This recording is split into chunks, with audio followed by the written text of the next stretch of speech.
Hello, Culture Matters podcast. Before I introduce you to our guest, here's a quote I picked just for this podcast. I think exemplifies our guest. Excellence is never an accident. It is always the result of high intention, sincere effort, and intelligent execution. It represents the wise choice of many alternatives. Choice, not chance, determines your destiny. Aristotle. Our guest today is a good friend of the Culture Matters podcast that you're just meeting. Good friend of mine, Charlie Cina, speaker, advisor, author of a book I've read, Expose and Close. A dear friend of a mutual friend of the podcast, the real Brad Lee, who's helped me and I believe our guest over the years. That's right. And a representative of one of the most interactive, high-value platforms in the world, which we can get into, and the CEO of OneTapConnect. I'd love to learn more about, but a culture guy whose dad was a tailor, I believe. And you look sharp today, my friend. Sold clothing. It was in the clothing business. Sold clothing. I almost had it. Thanks for coming in today. Coming on. Thanks for having me. Right on, right on. What do we need to be thinking in 2023, coming from someone who I learned in preparation isn't afraid to introduce themselves? Hey, my name's Charlie. What's your name?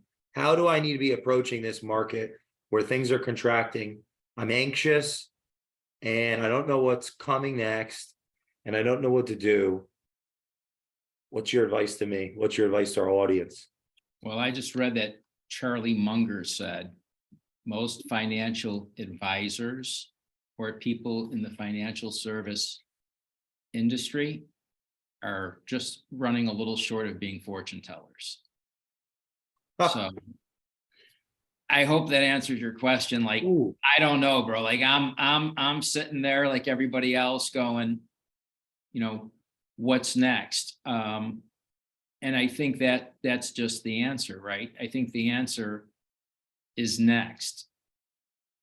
What I went to my dad when I was little, and I'm probably aging myself. And I said, Dad, what's life? Well, Life used to be a magazine back in the day when I grew up. People still looked at magazines, right? It was called Life magazine. Yeah. And I said, Dad, what's life? He said, a magazine. I said, how much does it cost? He said, $0.25. I said, I only have a dime. He said, that's tough. I said, what's tough? He said, life. What's life? A magazine. So what I'm trying to say is, right, it's inflation. Wow. Inflation keeps coming. It's just life, and it's next. And I'm not that intelligent. I'm not a financial advisor or an economist or a futurist. I don't know. All I know is when I get up in the morning, I still need to hunt. I still need to feed my family. I still need to get my kids through school or positioned in life, which is really, my big why, and make a difference to my family first and foremost. And then obviously the people that are around me that I either work with, work for because they're my clients, or now the people that I employ, right? I mean, I just got out of a meeting and I said to my director of operations and a gal that works on our support team, I just looked at her and I said, I need your help. Like we need to do everything feasibly possible to retain the clients that we have, right? New client acquisition, retain the clients that we have. And then how do you go out there and get that repeat and referral business, as always, but in the economy that we're in? And I looked at him and I said, relationships have never been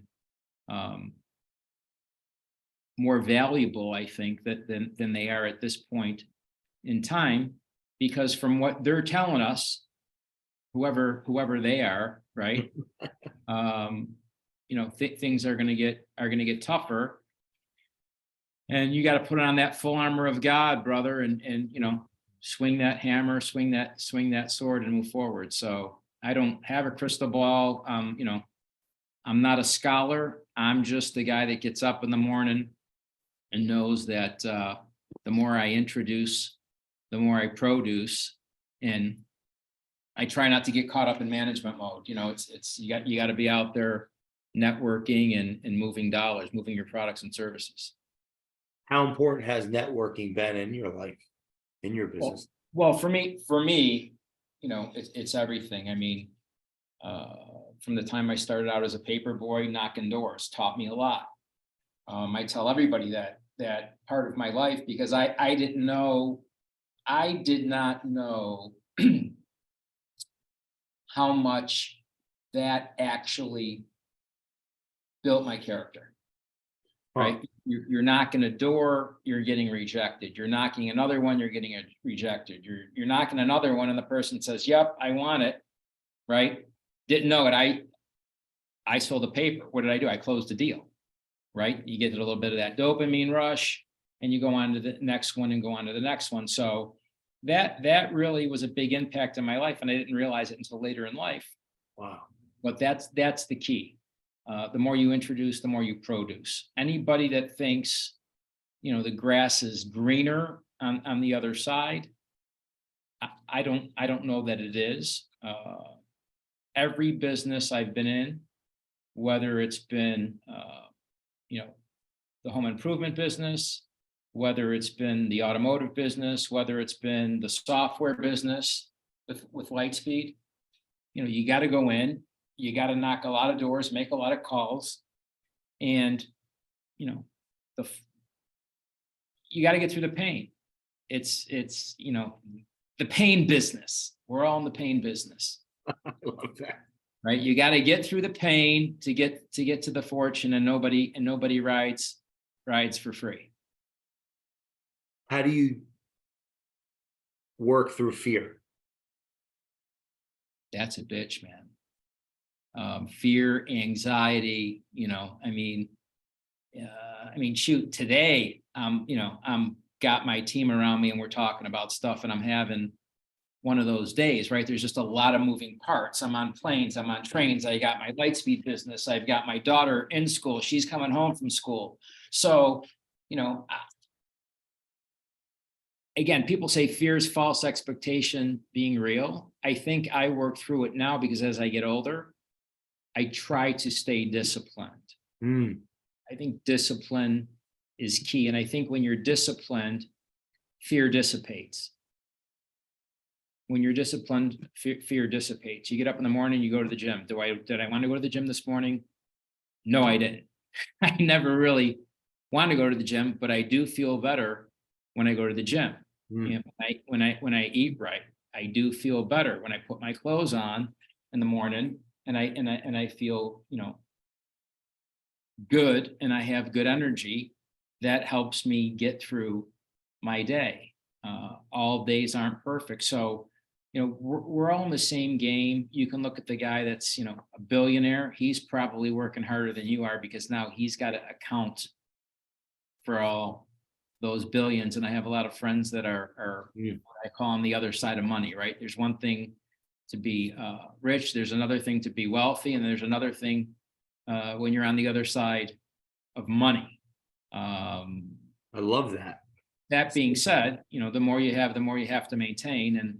And if you really look at people that are highly successful, like the Donald Trumps of the world, love them or hate them, or the Amazon Jeff Bezos or Elon Musk. I mean, what are those guys doing? They've built empires, but they're still out there diligently working, and they're probably working a lot more than just 8 hours a day. So, have you found that, because you interact and have built a book of relationships of people that are high performance, I'm presuming, is that a common denominator amongst those types, they're workers? Well, yeah, that's what I found. The more you have, the more you have to maintain. I mean, if you really look at anybody that has any level of success, you have to continue to work. It's a constant, and then when does your mind shut off? So, life's funny, right? Some people are out there and saying they want to work till they retire. Well, then what? You're tired, like What are you tired I would of? thought of it like that. Yeah, you made some money and now you're going to golf and now you're looking to fill your time with something rather than putting it into something that could potentially, bring value to, business, your community, employing people or what have you. So I don't know, that's just my outlook. I don't know that I could ever retire, but my goal is certainly to be on the other side Mm. of money. And my definition of the other side of money would be walking in and not having to ask the price of anything, no matter what it is. Right. And I know some people that do that. I have a friend of mine, he walks into a watch store and the guy said, would you like to see that? And he's like, no need to take it out of the case. And the guy looked at him and I looked at him and he goes, I'll take that one and I'll take that one. And the guy looked at me and said, well, don't you want to know how much they cost? He said, nope, wrap it up. I'm like, that's my definition of success. Well, yeah, what do you think that feels like? I'm just thinking now. Wow. I mean, I guess in a small way, sometimes going out to eat, I don't want to look at the bill because there was obviously you reach certain levels where, that's not an issue, right? You just say, yeah, give it to me, just give it to me. But when you can say that about anything and was there a time where money becomes no concern, right? If money's no concern, man, that's a beautiful place to be in. People like that gentleman, what's valuable to them? Because I'm thinking not only myself, but our listeners. Well, the gentleman that I'm referring to, what's valuable to them in the sense that if I'm in the underclass or I'm trying to climb the hierarchy, how do I present myself in a way where I can be valuable to someone that has the ability to do what they want when they want? It's such a level of seems out of reach. How do I? Well, there's a prime example that particular gentleman I met because I got a call when I was in the home improvement business, in the construction business. I got a call on a Sunday afternoon from a real estate friend, and she said, hey, I'm over here at this house. This was like 2000, maybe 7, 8 during during the whole, recession back in 2008, when, all the houses were, blowing up and projects were blowing up and money was an issue. Mortgages were an issue. Get this call. I go down there. Long story short, I go down there. There's this guy in shorts and he said, I can't believe you came down on a Sunday. That's real nice of you. And he's ball cap, real unassuming. My whole point for writing the book, Expose and Close, is because it's basic courtesies in life that will get you far. It's about truth, authenticity, and proof. Like, you've known me for quite a while. I'm only on this podcast for one reason, right? We built a relationship. There's trust, there's certainty, there's truth, there's authenticity. If not, we wouldn't be having this conversation. So, the whole purpose for Expose and Close is you need to learn how to reach out and shake a hand. You need to introduce yourself. You need to build rapport. You need to gain credibility with people, and you need to do it quickly because people read through bullshit, especially in today's day and age, with whatever, fake book, as I call it. Everyone's a keyboard warrior. Everyone's got a certain persona. When you meet them in person, they don't know how to make eye contact. They don't know how to shake a hand. I call them keyboard warriors. So you need to learn how to introduce yourself. You need to learn how to build rapport, gain credibility. And then, whether it's business or personal or whatever the case might be, you need to identify a problem, right? Everyone's looking for something out of a relationship. It's always a two-way street. Even right now, you came from a place of good intention, but you said, I want you to be, would you like to be on my podcast? Well, sure, I would. Jay, I would love to be on your podcast. What do you need? You need a guest. I'd love the exposure, right? I love talking to my friend about life or business or sales or whatever, but it's a two-way street. Now, if I didn't think that you were a credible guy or I didn't like you, I would have gracefully declined. And if you didn't think so, it's not complicated, but for some reason, for some people, saying hi, Wow. properly introducing themselves is complex, especially today. I think, and I say this respectfully, people have become social misfits. They're behind the keyboard, right? They know how to interact. They know how to do a Facebook post or Instagram or TikTok or make these incredible, videos and etc. But when they come out to the world, man, if they stick out, they don't know how to stick out their hand. They don't know how to say my name is. And that's a big disconnect. So I like to say, how do you learn how to be high tech and high touch at the same time and not lose that art of human connection? Is that your philosophy on this, or more your analysis and philosophy on this, on what you're seeing people behaving this way? Is that where part of the inspiration came with OneTap? Yeah, well, part of the inspiration that came from OneTap is when I was in my Lightspeed office. This guy came to my office, a friend of mine that I'd known for several years, and he brought his buddy and he said, "Hey, I want you to meet so-and-so. He's got this digital card company and he wants you to invest in it." And I told him, if anyone, knew how to network and take you to the promised land, it's Charlie. So he showed it to me. I liked it. I almost invested in the company, but there was something missing. And I really appreciated it because when Brad asked me to come on board with Lightspeed, one of the really functions that he wanted me to do was go to trade shows and get involved with various associations, and obviously embed Lightspeed as one of the premier companies to do business within that organization. So I was working a lot of trade shows, shaking a lot of hands. I learned about this whole digital card thing. Something was missing, and then I started buying stuff off the shelf, but I didn't like it. Something was always missing. It was just an exchange of information, no different, than a paper card, right? It's got my name, it's got my email. Now they did it digitally, so there was no social interaction. So after 5 years of me kind of experimenting with these other digital cards for no other reason than I love the art of networking and sales and etc. My wife finally said, why don't you just do it yourself?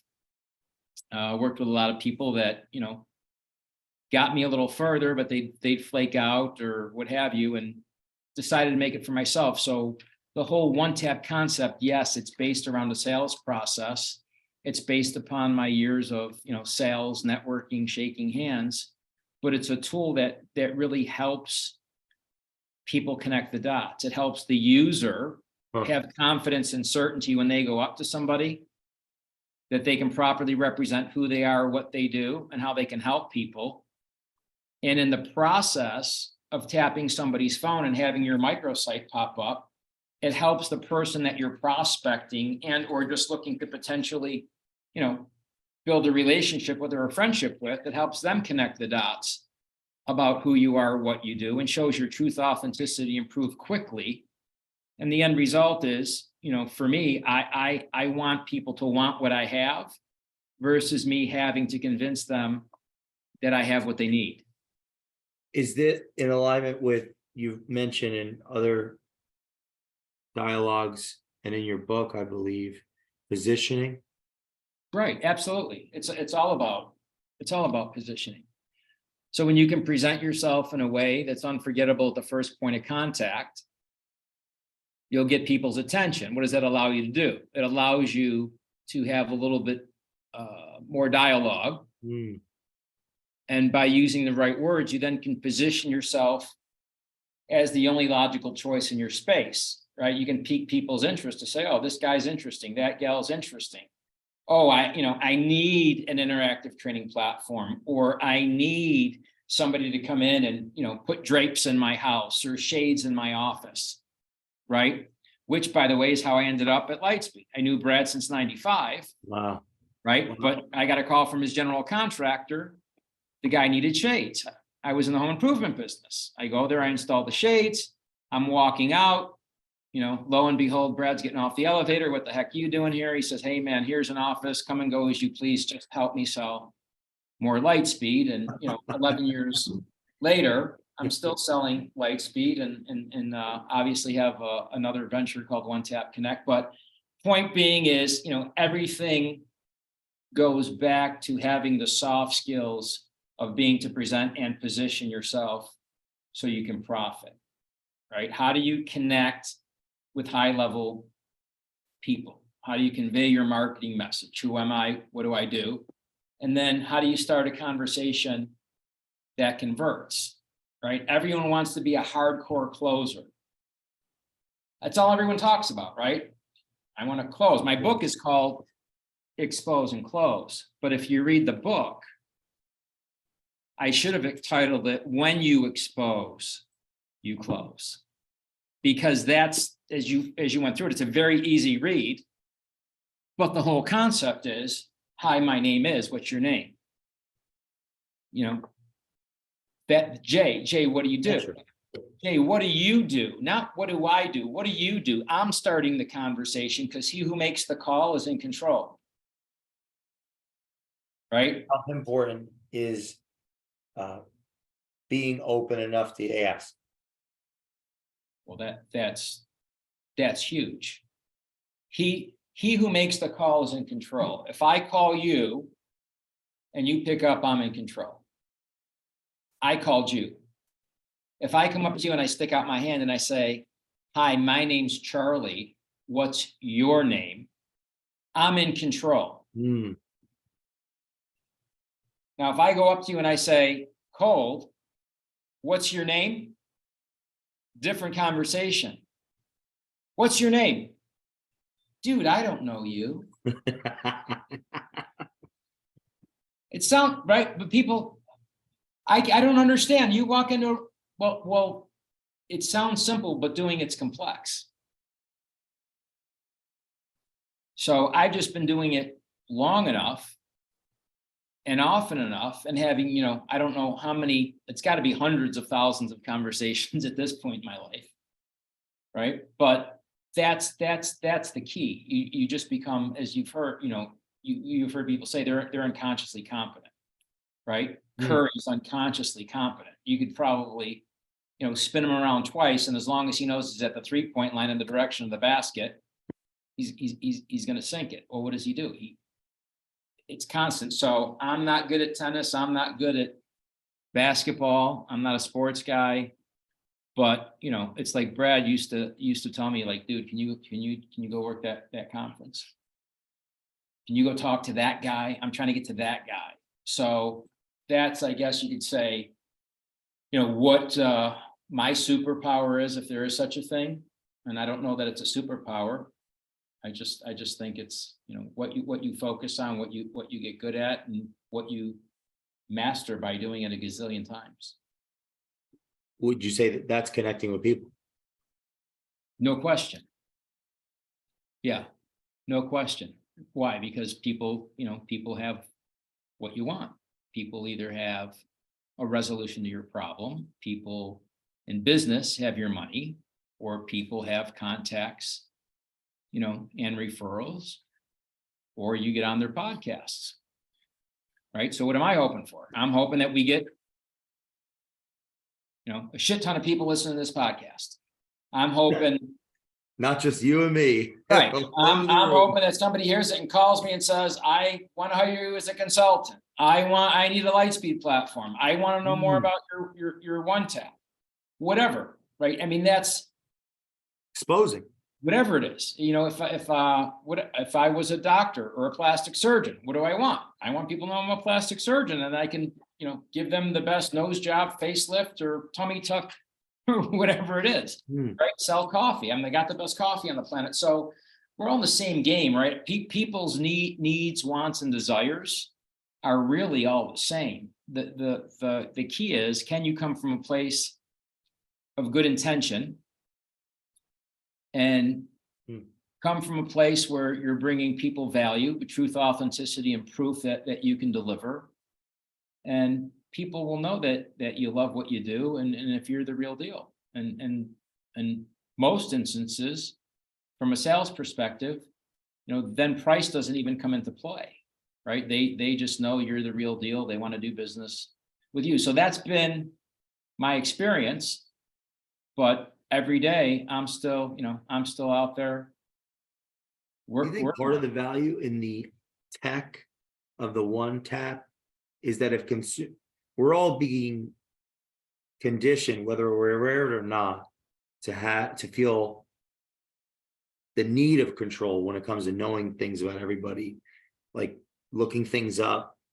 So if I'm connecting in a way where I'm positioned when the person receives my information, now they feel more in control, but ironically, they're being influenced by how I've positioned myself in the first place. Well, right. Well, first of all, I'm trying to understand generally more of the tech, but so that's my question is. So the purpose of OneTap, when you meet somebody, right? How do you present yourself in a way that's unforgettable at the first point of contact? So my name is, you go through the whole thing. What's your name? What do you do? Then people say, do you have a card? So now I say, do you have a phone? So now I touch their phone with the tap card. They hit the prompt, they hit the button, and now up pops all your stuff, authenticity and proof. Everything about me, my LinkedIn, Facebook, Instagram, my Yelp reviews, if that's relevant, my Google reviews. You can call me, text me. Yeah, because Charlie, people ask me for my card. I tell them I don't have one. And I don't give people cards. And I'd rather not do that.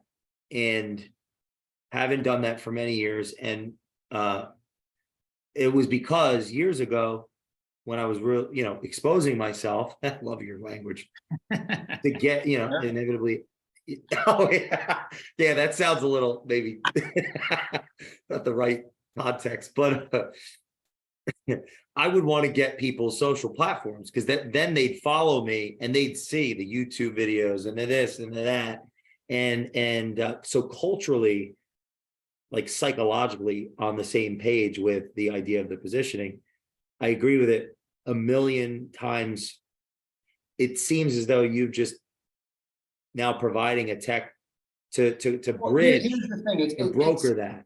The tech I'm awkward. I'm just like an awkward guy. I'm just saying, oh, I'm not no card, and I'm not interested in giving you one. Well, here's the deal. You need to treat people how? You need to treat people, finish the sentence. With respect. Or you need to treat people how they treat you. The golden rule, Tom. Treat people how they want to be treated. Yeah. People are an end in themselves, not a means to an end. I believe in that. Right. It's not how you want to be treated. You have to treat people how they want to be treated. Okay. You understand? In other words, I was taught treat people how you want to be treated. Well, how I want to be treated might not be work if you're like a sadist. Right, because but you're saying I don't like cards. Okay, that's what you don't like. Now, if I came up to you and I met you in an airport and I said, Jay, I want to hire you as a consultant. Do you have a card? Right. Now, again, we're having a 90-second conversation. Yeah, it could be the best thing ever. The best. Do you have a card? No, I don't. Don't use them. Right now, you're younger than me. I agree with you completely. But I'm good with that. I don't like cards either now. But I still have paper cards. Yeah, I would argue that I have. I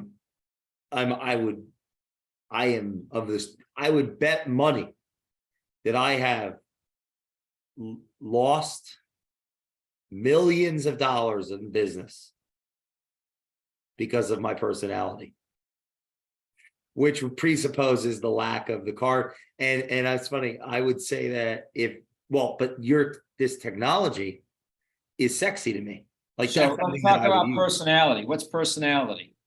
It's your personal reality. Ooh, I like that. Let's write that down. Right? Personality. It's your personal reality. Right? So when you meet somebody, on a plane, on an elevator, at your kid's ball game or whatever Yeah, it is. I'm closed. I'm closed. It's solipsistic, not open. And you're making an argument. It's about what they want because you have to be open subconsciously to introduce yourself, ask them what their name is, what do they do, and create a bridge. As soon as I say to you, as soon as I say to you, my name's Charlie, what's your name? And you say, my name's Jay, and we shake hands. Yeah. Right now, there's a transfer of energy. We just shook hands. We just touched, we just transferred energy, whether you realize it or not.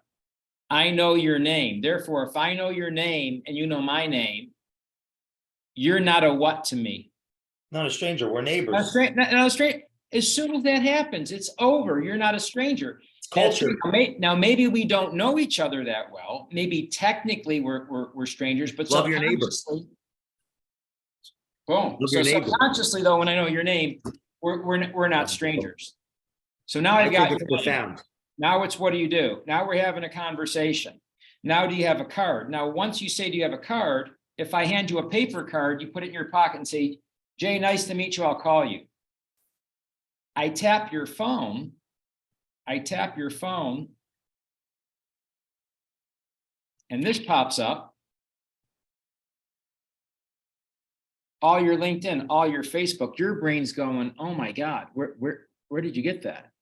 What am I saying? I've got nothing to hide. There's my Facebook, LinkedIn, Instagram. You don't have to go to 7. Oh, would you say that psychologically it could reduce procrastination? Without question. Because when you go home and you have like the 50 cards, a high percentage of people, I would argue, are going to say, let me get to that tomorrow. Jay, but if you're looking at that, you're just following everything real quick. And now they're in my funnel. This is helping people follow your yellow brick road. Here's all my LinkedIn, Facebook, Instagram. There's a video on me and my company, who I am, what I do, how I can help you. Here's testimonials from my happy customers. This guy actually got OneTapConnect. He's a roofer out of South Carolina. Would you say that the it's in a sense bringing sexy back to networking in person? No, without question. Because okay, then that helps. Right, and it's not. Good. And see, this isn't a digital card. I'm making you a mobile site, a micro site with calls to action. Because once I take you through that, then I say, great, do I have permission to add my information to your contacts? Now you're holding your phone in your hand, my mobile site's on your phone, you immediately add me to contacts. Now I say, you, great, Jay, you have all my information. All my information is in your phone. Everything there is to need to know about me. I'd like to connect with you next week. Do I have permission to connect with you next week, Jay? Oh, sure, Charlie. Great. Hit the connect button. Okay. When they hit the connect button, it says, hey, it's Charlie. Nice to meet you. Click the link below so we can potentially do some business. When they hit send, they just sent me a text. Now I just procured their cell number. And then my picture pops up in their text thread. And they go, oh, Charlie, that's you. Yeah. Text me your name and your company, Jay, so I can put a name and company number you just text me from. So I can go into any environment. Okay. Here's a deal from a solar company. I met the guy in a bathroom washing my hands. He looked at me in the mirror. Right? We start talking. What do? I tap his phone. He goes, where'd you get this? I said, where'd I get what? I gave him my consulting card, my consulting site. He goes, this app. I said, I know the owner. He goes, what's his name? I said, hi, my name's Charlie. You spent $11,900 with me in 15 minutes, met me walking out of the bathroom. Easy sale because it's great tech. Right. I represent right now a company that brings me in to go on what's called the Magnetic Contractor Tour, where I go and speak to their distributors. It's a $15.7 billion company. I met the guys walking down a hall at one of my clients' offices, one of my Lightspeed clients' offices. I tapped their phone. They said, where'd you get this? I want it. Next thing you know, they're going to put somewhere right now, the numbers between 200 and 400 of their reps on OneTap. How'd I meet them? Walking down the hall. Hi, my name is. I tap their phone. Now, here's what I tell everybody. If I was selling apple pies, if I was a bakery that made apple pies and I walked down the hall and I stuck out my hand and I said, hi, my name is, what do? I make the best apple pies on the planet, right? No preservatives, no additives, all natural, and I ship them nationwide, Jay. Okay. They would have said to me, I've got 200 sales reps, 400 sales reps. We usually send them something nice for Thanksgiving. Could we ship these? Do you understand? It doesn't matter what you're selling when you're out there and you're shaking hands and you can immediately tell people who you are, what you do, how you can help them. When you can present yourself in a way that's unforgettable and position yourself, if they're a prospect, they will buy from you or at least set up the appointment, which is why I have a book me button on the OneTap. So I could literally meet you in 2 minutes, take you through my whole quick micro presentation and say, Jay, can we connect next week? Oh yeah, call me. Well, Jay, rather me call you next week, why don't we book the appointment right now? Boom, you're on my calendar. We're doing a Zoom. I have you engaged in the sales process. And that's what the tool does. And I have clients literally, as I told you, a guy closed a $950,000 deal because of OneTap. And I have numerous stories like that. I have people that, send me thank you cards every day, thank you for introducing me to the tool. They're texting me, they're emailing me. So would you say that the rate of change, right, the speed of change is happening so quickly? We have to adapt. We have to adapt to. Well, I think here's what I bring. Again, high tech, high touch. Yes, we have to adapt. But the art of human connection is dying. Well, yeah, culture matters. It's right. The art of human connection I agree. is dying. And those people, like my daughter literally just sent me a text. She just completed her freshman year at High Point University. She wants to be a dermatologist. Her professor told her, you better get your grades up. You only got a 3.7 or a 3.8 or whatever she had. He goes, if you want to get into medical school, you got to be top of the game. And she said, Dad, I'm nervous. And I listen, I'm not a professor, I'm not an academic, and I certainly have never been to medical school. But I told her, here's where you're going to have the edge. It's your soft skills. You know how to present. A lot of these people, these doctors, don't have bedside manner. I said, the world's changing and they're going to need more docs, right? People aren't going to school like they were. I said, so you just stay the course. Remember where you came from. Remember where you're going, right? Look forward and remember who you are and what your strengths are. I said, and that will be a strength that will carry you over the finish line. And that other, 2% or those other 2 points, I should say, that you need to go from a 3.8 to a 4.0. I go, you just keep moving forward. And I believe that. I believe when you learn how to connect with people, you learn how to present yourself, you learn the power of persuasion. And I don't say persuasion is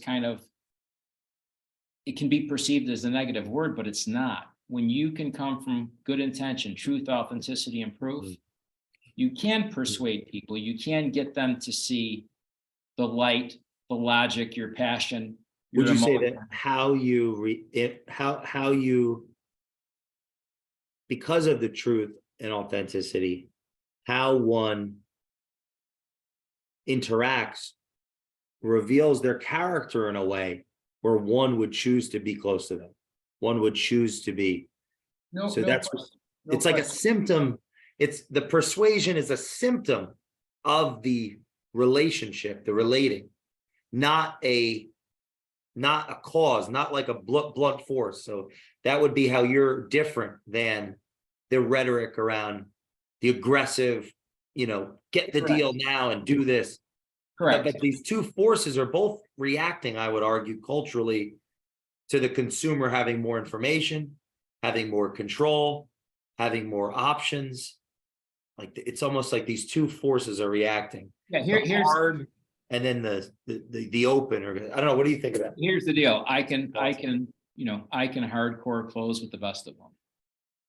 Do I like doing it? Yes and no.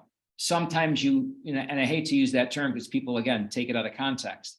What does a hard close mean? That means I have to have more certainty in my product and know that I can help you more than you do. And I've done that with selling Lightspeed platforms. I've done that with selling, home improvement products. And I've done it with selling OneTap. What is it? Well, we're selling certainty. 1 ounce of doubt, you're out. So if you don't have 100% certainty, right? It's confidence first and then certainty. You have to be confident in your product or service. And then from selling it and really knowing each and every aspect of what it does and really having experienced it, and more importantly, getting the feedback of what it's done for your clients, then your certainty level goes up. And then that puts you into a position of control. So anyone that comes to me and says, well, I don't, I use, DOT. It's a digital card, right? People say it's a competitor. It's not a competitor because DOT is not a microsite with calls to action that's been built around a sales process. When people buy my product, what you're paying for is my 6 years of experimenting with these different products and my 35, 40 plus years of sales experience in shaking hands. And then when you buy my product, I actually give you access to my Lightspeed platform for a short period of time for you to get geared up on how to use it. No, that's the value, right? That's where the value comes in. It's, here's the tool. You can learn how to use it yourself, or I can teach you why it's been created like this and how to text it to somebody, use the QR code, send it through social media, tap somebody's phone, and then give you the systematic approach from hello to setting an appointment in 90 seconds to 120 seconds, where in 2 minutes, you've connected with that person, and now you've got a conversation that can convert. So that's the big difference. And I see it every day and I use it every day. And what's more exciting is when I can take somebody that's a little socially inept, give them this tool, and it gives them the confidence and certainty to go out and say, hey, my name is. You see that? And now they're converting at a higher level. What's that like? Well, that's the best. When people call me or DM me, I had one guy send me a video that literally, he went to a fast food restaurant.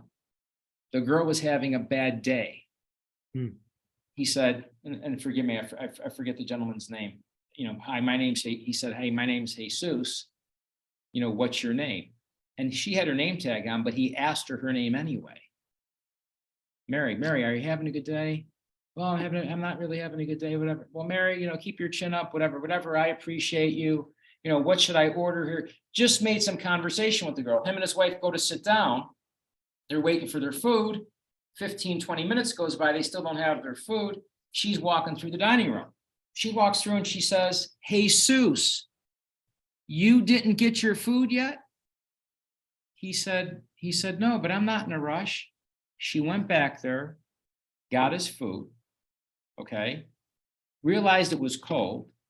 She said, hang on a minute, went back. She said, brought him fresh food, brought him and his wife a dessert and said, this is with my compliments.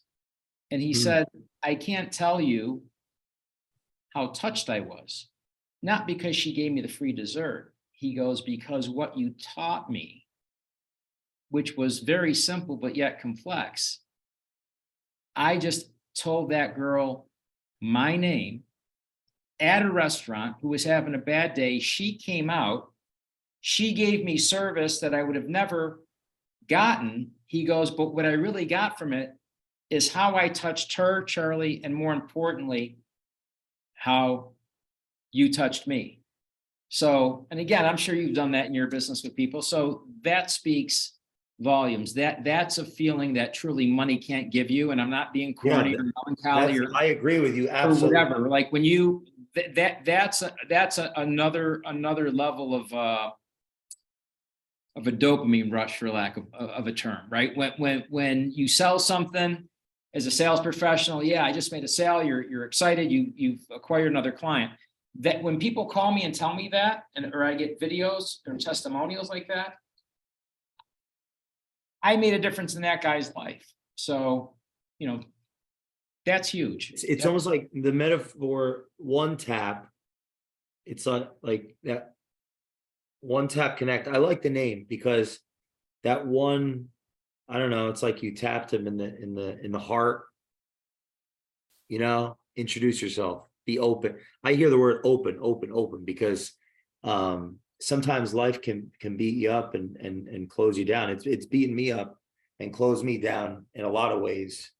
And I want to acknowledge you for this because I think you're building a great community based on this philosophy of openness and approachability.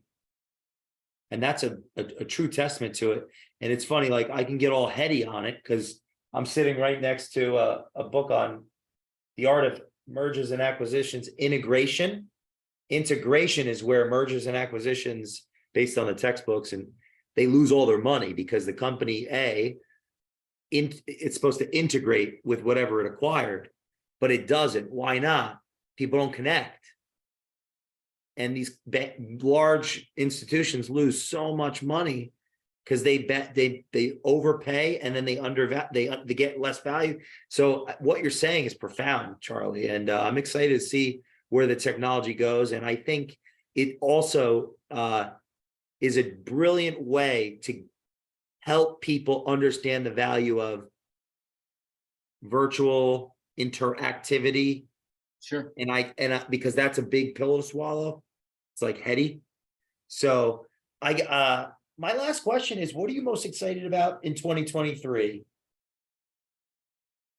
What am I most excited about in 2023? We're in Q2. This will go out in Q2. I mean, certainly there's a lot to be excited about from a business standpoint. This is our second full year of OneTap. Our numbers are up, our client acquisition is up. We're getting more positive feedback. So I'm certainly excited about that. I'm excited that my son now is in the insurance business. He's got his P&C license. He's got his life license. He's writing policies. He comes home every day, and tells me, what deals he closed and how he's building relationships. So I'm excited about that. And I'm excited that my daughter just completed her freshman year, and she went through some trials and tribulations, leaving home and acclimating to a community of people that were from different parts of the country or the world, having roommates that she may or may not have gotten along with, or other students within the dorm, right? And I said, that's all, those are all things that are part of life. So it excites me to see, I guess what I'm saying is, people grow, including myself. And how do you grow? You grow by putting yourself in uncomfortable positions, right? Again, this is a startup for me. I still have obligations that I have with my other companies that I represent. I have obligations as a husband and a dad. And for me to tell you that there's mornings that, every morning that I wake up, you're bouncing. No, man, it's discipline. I lay there, I say my prayers, I talk to God, and I hit the floor, thankful for another day. But it really boils down to discipline and doing it anyway. And then when you put one foot in front of the other and you start moving, man, your day just gets, better. And before you know it, you're You're on Jay's podcast talking about what you love. And understand that culture matters. Brother, thank you so much for coming on, and I'm looking forward to the next time already. And thank you all for listening. Please, I would challenge, we got to shout out where people can connect with you. Sure. So you can go One tap it here. You can go to OneTapConnect.com, just like it sounds. Or you can go to exposeandclose.com. And if you like, you can fill out the little form there with your info, and I'll send you my 10 no's to the close. 10 no's, KNOWS, 10 no's to the close. Thank you, Charlie. And we will see you all in the next episode of the Culture Matters podcast.